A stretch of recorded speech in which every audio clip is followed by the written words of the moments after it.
don't buy this book. Whatever you do not buy this book. This is Offbeat. It's absolutely superb. I've thoroughly enjoyed this book. It's one of those books that is terrible for your bank balance. It really is.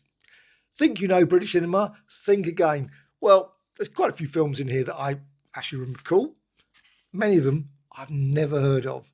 And it's just absolutely fascinating. That doesn't include, of course, every single possible film that you could include for British cinema. It's got a very narrow band, obviously, it uses. British cinema, Curiosities, Obscurities, and Forgotten Gems. I mean, there's quite a few when I look in, I think, why didn't it include that? Why didn't it include that? And there's probably, obviously, good reasons for. But wow, this has been a curse.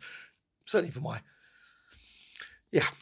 Right, let's just go through the book since saying all that. This book came out in 2022. There is an earlier version, and it's from Headpress, edited by Julian Upton. You can see the details there. You've got obviously the usual suspects: Witchfinder General, Peeping Tom, Italian Job, Strange Affairs, Squeeze, The Wicker Man, and things like Sitting Target, Quest for Love, which I really enjoyed that film. And also lots of other mentions of other films. There are a few other books that are very similar. There's like a trash cinema one. I can't remember the exact title of that book. But this one, Yellow Teddy Bears, A Manual in Soho, Children's Film Foundation, Demise of the Short. Just fascinating stuff. So let's just go through this book. So I'm not going to include all the various films that are mentioned, but 600 pages, and there are just lots and lots of films. I just keep going over to eBay or whatever and thinking, oh, I must find the Blu-ray. Now, unfortunately, not every single film in here available on Blu-ray. Obviously, sometimes I have to dip back into DVD. I love DVD. DVD's fine, and I'm quite happy to get DVD, and I'm just going to show you one I just picked up. I don't know, I found it here. Tomorrow. Olivia Newton-John. I've never heard of it before, but still. And also, weirdly, I couldn't find a Blu-ray for this one, Oh Lucky Man, which is one of the classic British films. And I thought, you know what? I haven't seen that for years and years. It's a long film. Can't remember how long it is. It is a long film, 170 minutes. But however, of course, there are other films that are actually on Blu-ray. And Blu-ray is just such a nice bit. Now, I'm quite happy with Blu-ray. I know there's 4K. 4K is obviously superior, but it's often quite pricey.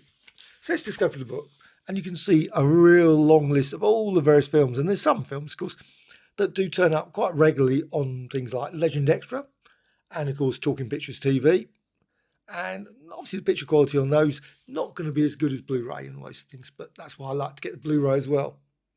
But things like Night of the Eagle, Strong Room, West 11, which I thoroughly enjoyed recently, Captain Clegg, that's not I'm actually that familiar with, Privilege. You've got here Deep End, absolutely brilliant film. And other ones like this one, Mumsy, Nanny, Sonny and Girly. Don't know. Blade of Grass, never seen it. Never ever seen it. Tomorrow, it just mentions Tomorrow. And obviously you can always find obviously trailers and things on YouTube. Just check these films out. But there's just loads of other films mentioned all the way through. Now, maybe at some point there'll be Offbeat the next volume, because of course so many great films often been rediscovered. And things like Babylon, never ever seen that one. Life Taker, Life Force. I actually just bought Life Force.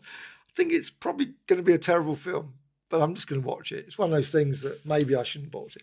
Contributors' notes, you got there. And that's in black and white all the way through this. But you got an introduction, and you've also got various posters as well, obviously pictures as well for many of the films, not probably all the films, and Soon the Darkness, again not one. Pamela Franklin, Michelle Dottris, and a few others there. So you've got Animal Farm, an unusual film, and there's also one here, it's got about one sex films here, Witchfinders General, Tygon Films. It mentions so many different companies. The Crawling Eye, can't say I've seen that. I probably have seen it. This one, Hypno Vista, Horrors of the Black Museum. Offbeat.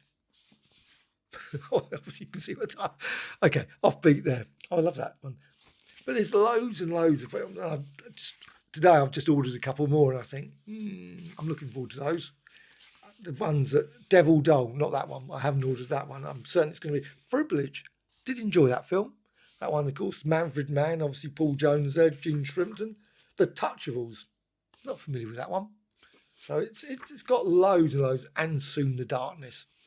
And it does give details, of course, all the films. You got the director, the obviously performers, also some, and it gives a little synopsis as well. Obviously, it doesn't tell you everything about the film, but it gives a lot of information. And I really genuinely found it quite funny as well to read. It's a real enjoyable read. There's lots of comments about not every film.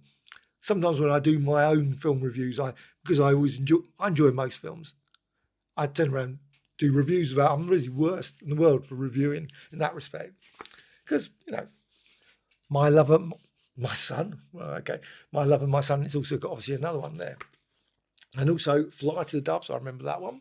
That one's obviously there. Now I can't. Ron Moody. Oh, Jack Wilde. Jack Wilde was quite a few things, wasn't it? And Walkabout. There's loads. There's some ones that you think, why didn't they include that? But still, I think it's just a great little book. That Summer. That one sounds interesting. That one, Michael Winner film. No, it wasn't. Harley Cokeless. Yeah. So obviously Michael Winner one, that's The System, sort of similar sort of film. I don't know where it actually says this is filmed. It's one of these sort of places like Torquay sort of thing. No, I don't know. Somewhere. There's one on the seaside. And you've got other ones. The Peter Cook, The Rise and Rise of Michael Rimmer. I can't say I've ever seen that one. And it's just got lots of other mentions, and also got lots of course, at the back, further reading. I love that. And also when you do look at it, actually quite often some of these books are quite expensive. You think, oh, right, that'd be really good. Now, Halliwell's Film Guide, you should be able to find copies of that reasonably cheaply. But things like, I don't know, this one, I'm just picking one, British Crime Cinema. Sometimes you might go and have a quick look and then find that it's quite expensive. Only thing I slightly was I found confusing this, it's actually got obviously lots of films mentioned all the way through. Some it obviously he's got in uppercase. But sometimes some of the films seem to be, that have got entries and they don't seem to be uppercase. So I can't really work out what, I assume that ones in uppercase are the ones that, I think I might be wrong on that. But it's just, I was flicking through it thinking, oh, where's that film in the index? And it's, it's in the book and then you just can't find it. So I say, maybe I'm completely wrong. Maybe all the ones that are in uppercase are actually included all the way through the book. But this is just an absolutely brilliant book. I just love it. I mean, I would love to see an offbeat one, obviously a French cinema, offbeat one of Spanish, Italian, and so on. Because those sort of books I always think to myself, I'm not going to buy them. But these sort of books are just those sort of things I just absolutely love. It's reasonably affordable. Can't remember how much I paid for it, but it was not very much. And I think it's just an absolute brilliant book. But again, just if you don't want to suddenly think, I must get that one or I must see that one. This book is a curse for that. So it's just be aware of that. It's virtually impossible. It says the last great British B movies, anti-swinging 60s films. And also lots of other ones, swashbucklers, crime thrillers, obviously like sex films, Children's Film Foundation, CIA, funded British cartoons. I think they don't, that one. Anyway, British rock, sexploitation films. That's quite too many of those. British rock and roll movies and so on. Loads and non-horror Hammers as well. Yeah, I was watching Hammer, Twins of Evil. I don't think that's not mentioned. See, that's one of the things. There's something of that sort of Hammer. Of course, I've just ordered Hands of the Ripper. I don't think that's mentioned either. So it does miss out some films. You think, oh, why is that? It's got Frenzy. Now, that's one Hitchcock film I can't particularly recall ever seeing. I've got it, so I will definitely sit and watch that. But this, wow, what a brilliant book. Really, really brilliant. I love it. 150 pages of new reviews. It doesn't actually say how many reviews are in this. I haven't added them up, but it's a lot. Lots and lots of great reviews, as well as mentions of lots of other films as well. So, Offbeat, absolutely, totally recommended.